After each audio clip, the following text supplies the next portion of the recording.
Shalom, welcome to the Sunday Simcha. Ooh, I didn't mean that to go. I got too much going on. You're listening to the Sunday Simcha. I'm Joy Kattzen-Guthrie, and we'll come back to that one, not to worry.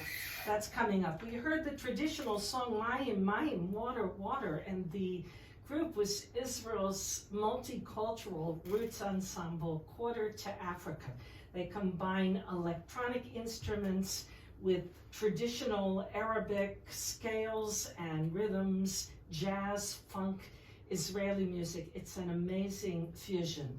And taking a traditional song that has long been a favorite in Israel, we have sung and danced it all over the world for much of a century, and that song then becomes something entirely new in the hands of Quarter to Africa. On this Martin Luther King Day, I'm Joy Kattzen-Guthrie. I'm so delighted to be with you, and the reason I began with that song, Mayim, Mayim, Water, Water, is because it is the theme of our program, and I felt that it would be a wonderful connection to Martin Luther King Day, as I have in the studio with me two guests, and they are Nermine Rubin. She is founder and CEO of Water for Mercy. That's what we're going to be talking about, and the amazing work they do. And also with me is Maxine Kaufman, the executive director of the Jewish Federation of Florida's Gulf Coast. And Water for Mercy is a life-saving nonprofit organization. It uses Israeli technology to bring clean, safe water to remote villages in Africa. And what they do, I've just been watching the videos and reading up about this organization. I'm just thrilled that Nermine and Maxine are here with me to talk about Water for Mercy, but also its connection to Tampa Bay, its connection to Jews all around the world. And through this interview, you're going to learn of the role that Israel and Israeli technology plays in the work of this organization, but how Water for Mercy is providing clean water and nutritious food and hope so far for more than 40,000 lives. That's just incredible. Both of you, welcome. Thank you. I'm so delighted you're here with me. Nermine, why don't you just introduce us to Water for Mercy? I've given a very brief description here. Thank you, Joy. Thank you for hosting us here, and thank you for allowing us the platform to share with you what Water for Mercy is all about and how we are working with Israel and Israel's amazing technology and innovation and knowledge to truly do a tikkun olam. To tell you a little bit about Water for Mercy and how I came to be, my husband, Les Rubin, is a longtime donor and board member of the Jewish Federation and has always been a proponent and supporter of Israel. And a few years ago, I was, let's just say my eyes were opened, let's just say in terms of the Israel's know-how in energy and in water and in agriculture. And I like to say God does not call the equipped, he equips the called. He touched my heart that I needed to do something when I saw Africans, my fellow Africans. I'm originally from Egypt, so I am African. And about a few years ago when I went in and I saw women and children that were walking for hours and hours, and they were drinking the blood of animals just to not die of thirst. And then when they finally got water, they would be digging for hours and waiting for hours after walking hours, and the water that they would pull up was so dirty and fetid. It was just gross. To me, that just bothered me. And what also bothered me is seeing the women and children doing the work and the men with the deadness in their eyes. And I came back saying, all right, I'm going to do something and I'm going to get these men back to work. And when people are like, oh, no, this is Africa, men don't work. And I'm like, oh, watch me. This is God. God wants to uphold dignity. Men should be working. They should be providers. That is what God tasked them to do. And truly, what I realized and what God opened my eyes to is that Israel, God's chosen people, they have the solution. And I learned about Israeli technology. I met the author Seth Siegel, who wrote the book Let There Be Water, Israel's Solution to a Water-Starved World. And it's a New York Times best-selling book. And I learned about water, and I learned about the water technologies and what Israel has. And I also learned of an organization, an NGO, a non-governmental organization called Innovation Africa, that was already doing life-saving work in Africa, and they've been around for about 12 years.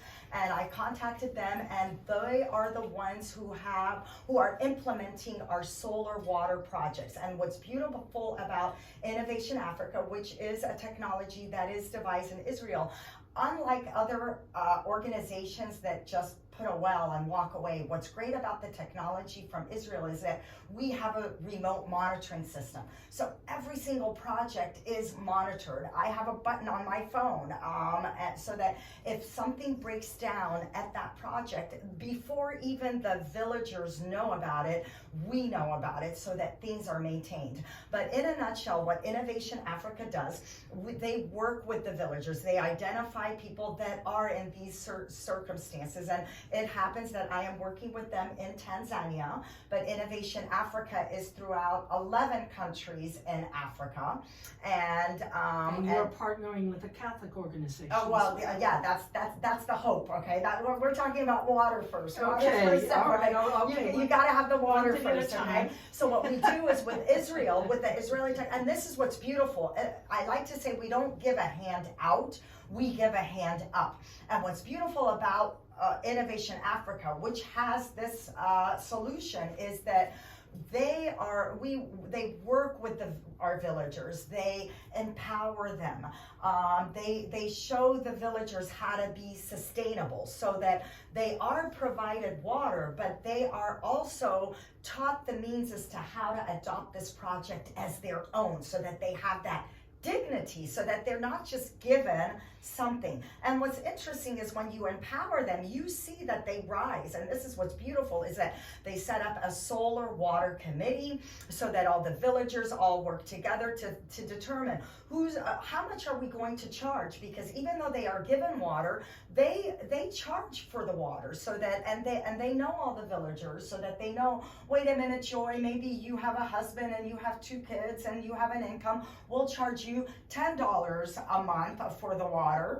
Whereas Maxine here might be a widow and she has 8 kids and whatever, we'll only charge her $1 a month for the water. So what's nice is that they are able to adopt these principles and these protocols within their own circumstances, and they use the money so that they can have a means to fix things if things get broken.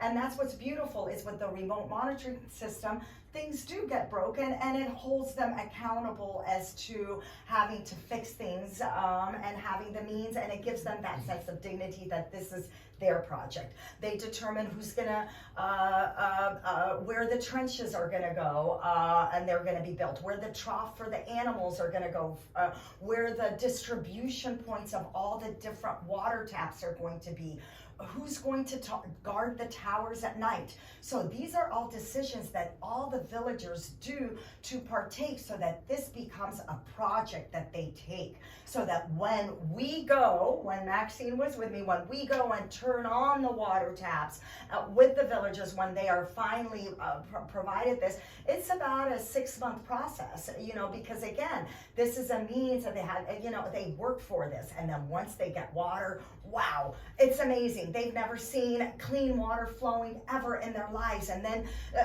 the songs that I sent you and the videos that I sent you, I just returned from a trip with our family, and we have these opportunities where people get a chance to come and see the impact of their donations and their funds. And we've had several couples and families come in together and fund a village where a permanent solar water project is $65,000. But that village, which is about 2,000 to 5,000 people for life, forever and ever, will have sustainable clean water forever, so they feel empowered. So when you look at the money per, you're talking about about $25 a week. I mean, that's it forever. And it's just such a minimal amount for something that we here in the United States take for granted, clean water to drink. But getting back to the water. So again, we bring in the water, and then after they've had water and so forth, then we bring in food. And then I work with another Israeli organization called Cultivate, and Cultivate is also works and does research with Hebrew University. And my eyes were opened again, because this is when I learned is water is the first step.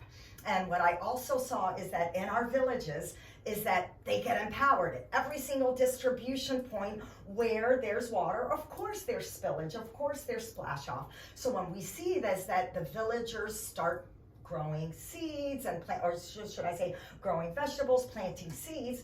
But then when you go and you look at what they're planting and you see it, I brought my agronomist from Hebrew University in Israel over. They're saying, you know what, Nermine, this is beautiful. They're motivated, but you know what they're doing? They're just eating filler. What they're eating is filler food. And what I've learned is that, again, you have to start with good soil, good seed, and then plant have good food, so that then the people eat the rainbow. And what I mean by eating the rainbow, like when you look at the rainbow, how many colors there are. A purple eggplant gives you a certain vitamin.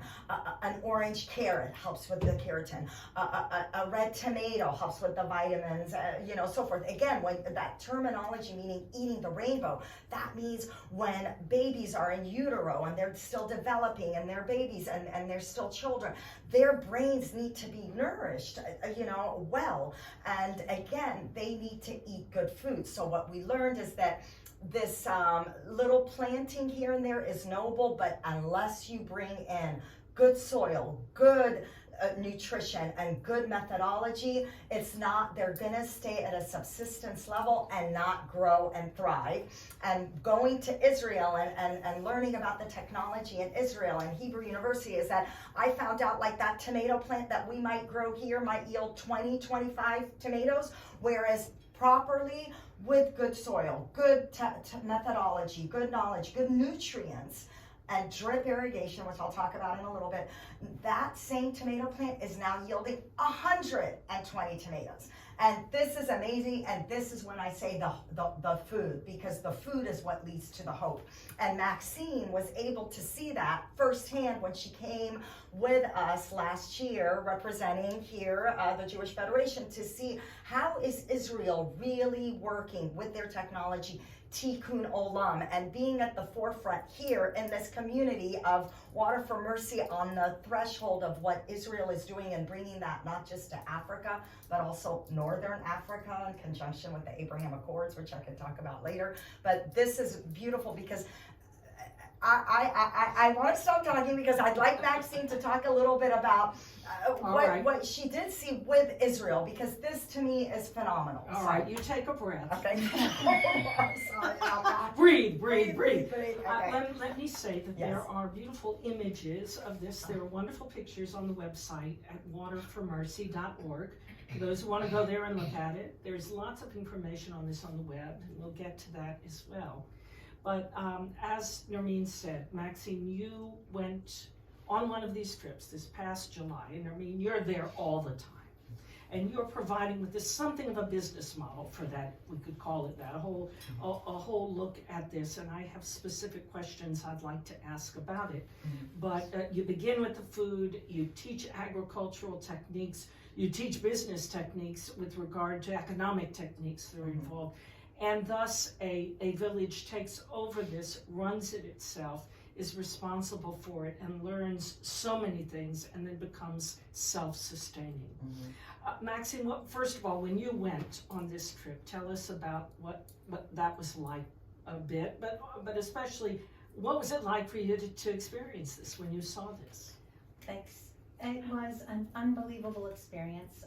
Nermine had asked me to go, and I was very hesitant at first. But it was an opportunity that I knew that I'd never have again, so I took it. I went with the idea and through the eyes of the Jewish Federation, and as a convener of the Jewish community, There was a family, a Jewish family, longtime donors to the Federation and to Top Jewish Foundation. They were going, multi-generation family, the grandparents, the parents, and grandchildren, to, the water had already been turned on in this village, but they were going to see the irrigation pipes laid and see what was happening with the farming. And it just opened my eyes. I never thought that people could live this way. And these villages, 3 hours out from the center of Tanzania and Dodoma, and seriously, to see these women walking to the ground holes, putting the buckets down and pulling out this dirty, fully muddy water, that was what they're going to use to drink and to cook with and to bathe with for the next day.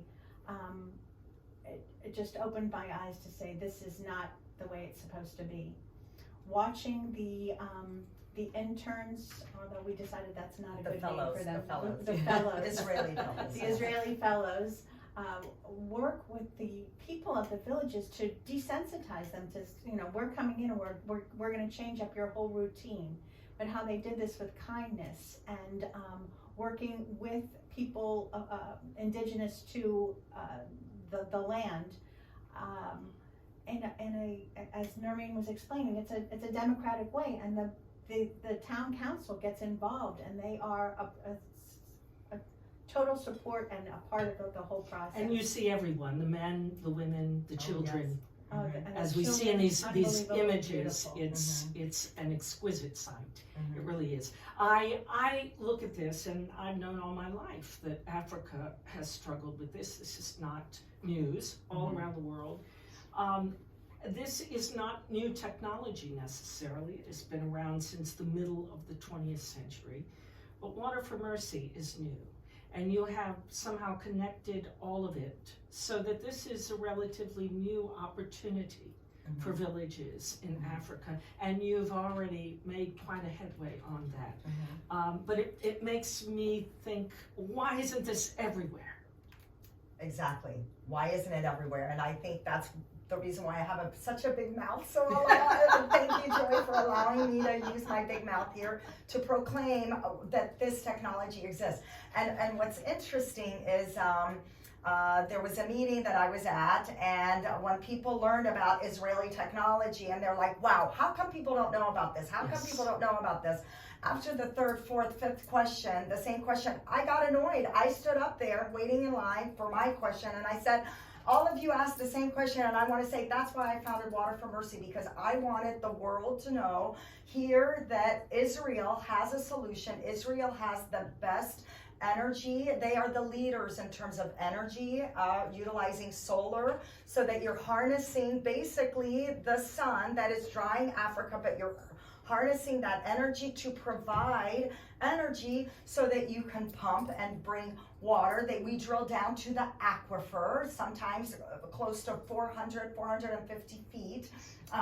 So again, this is technology from Israel that is and it optimal. Is ecologically sustainable. Oh, absolutely, Technology. yes. And then, with the whole technology, then the next thing we bring in, as I said, is food. And then when I work with Cultivate and bring in the agriculture, like some of you have heard of of drip irrigation. For those people who don't know what drip irrigation is, if you can visualize like a big garden hose, okay? And strategically within the garden hose is little pinpricks.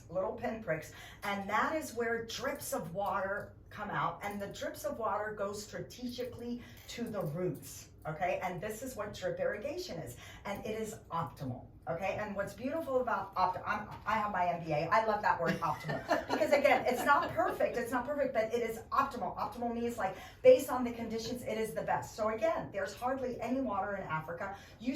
People have committed suicide by spilling water in Africa. That's how dire the situation is. We have villagers that fight hyenas and elephants, which we can't even imagine having your fingers bitten off by a hyena while you're grabbing running water. So you can't even imagine this. But this is the circumstance in Africa. So again, Africa, you have precious water. Water is a precious commodity. So utilizing drip irrigation is optimal. And then I learned words that I didn't even know exist. There's a word called fertigation. Okay, did you know fertigation is utilizing drip irrigation and then you're putting nutrients. So now you are feeding these plants. So now it's optimal, bringing in good nutrients, good so forth. So you've got fertigation. So now, as I said, those plants are optimal. When Maxine and I were visiting our projects, we had cucumbers we could not get our hands around the circumference. They were gazunto ones. They were amazing and they were delicious. And this is what's beautiful, because remember when I said eating the rainbow? Well, let me tell you, not only are we eating the rainbow, but now they're thriving, because again, these men that I told you that I thought were deadbeats and they were working and they were having the women and children do all the works, now in these agricultural projects, they're motivated. They're getting up at 5 in the morning and they're working, because not only are their families eating and drinking well and healthy, but they're making money because they have so much surplus they could sell that at market. So that helps the economic part. All right, I want to hear more in a moment. Just about the process itself and about the people you help in the villages. But let's hear a little bit more about water. We'll come back with Nermine and Maxine momentarily. Dude, you're a natural. Refresh composer. I'm in. I'm stopping it and then I'll That's start why I didn't want to again. try to go into I the studio and answer the Yeah, phone, because then it would throw the timing and- off. Good, and we're Okay. staying on track then. Okay, But Uh, also more How many about- songs in a row are you gonna do here? Just one? Oh, oh, that's the distribution. Maybe I'll talk about I can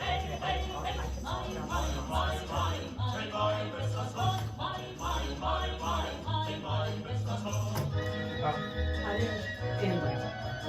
Just one, and you put a break after this song, or you're gonna do another song? How many songs are you gonna do? I'll certainly do the spot. how much more time do we have?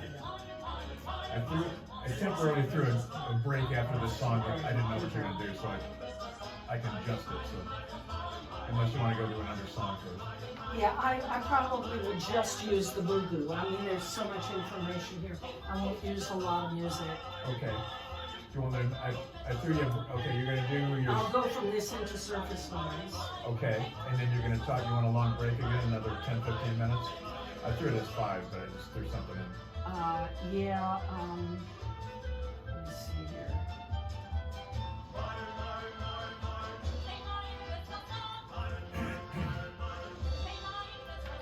Sorry. Should be coming up on the end of it, right? Yeah, we're 1 minute. So it's gonna go right back to the interview after. I'll go straight. Okay, I'm gonna change the break link to like Okay, 15 again. okay, so we've given a good, because we've got a half hour, we've given a good, Background, yes. right? Good. So I want to talk about the villages.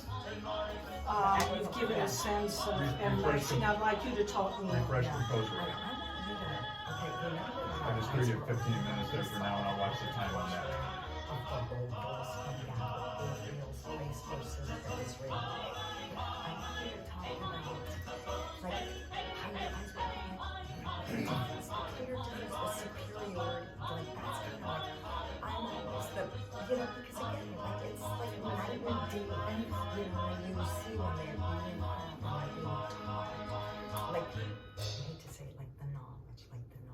Hi, DJ Okay, you got about 20 seconds. here. Okay. Surface Noise Live 20 returns seconds, to and then you. I'll- Let's have a beer garden. Maxine, what would you like to talk about briefly? What do you want me to introduce? I'd like to give you a chance to I'll be talk. doing the best of Surface Noise. Or how about bar mitzvah? Just very What's the briefly, project? real quick. Ooh, yes, that would be great. Skagway Oh, excellent. Yes. WMNF.org. Has more. There you go. Are you listening to the Sunday Simcha?